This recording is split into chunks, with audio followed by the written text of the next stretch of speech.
I can't imagine Hamas doing what they've already done, but now they're saying they're going to execute people on social media.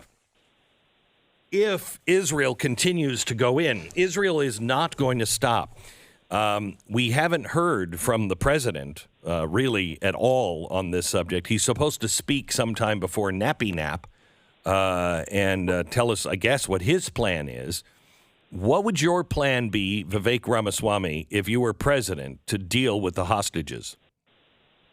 So, look, as U.S. president, a part of the America First agenda to me, Glenn, is it includes all Americans, no American left behind. So we will prioritize getting those American hostages out of there. And the limited circumstance in which we would use U.S. resources directly to do it is to recover our own hostages if that's what's actually necessary, special forces or otherwise, for American hostages. That's what the America First agenda is all about. The U.S. president needs to look after the interests of Americans.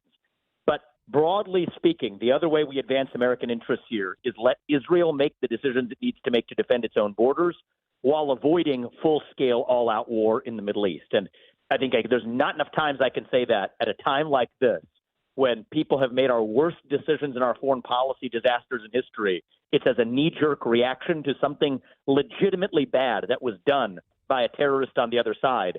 This is especially the moment to be really clear about our principles for why we're doing what we're doing. And so that's how I would lead.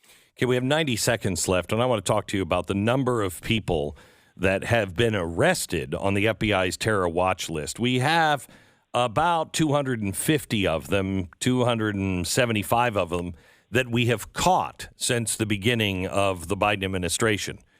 That's not the ones we didn't catch.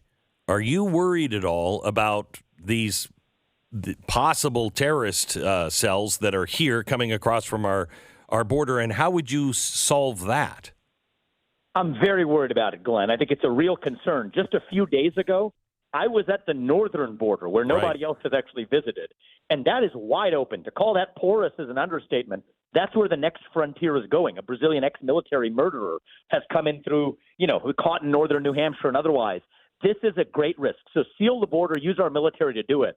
But for the people who are already here, I would fast-track the deportation of anybody who's in this country who has served or been affiliated with Hamas or the Palestinian Islamic Jihad or otherwise, including extradition to Israeli custody where that's appropriate in light of this crisis. And for the rest of them, get them the heck out and put them through our own justice system, bringing the highest penalties of the highest order while sealing our border.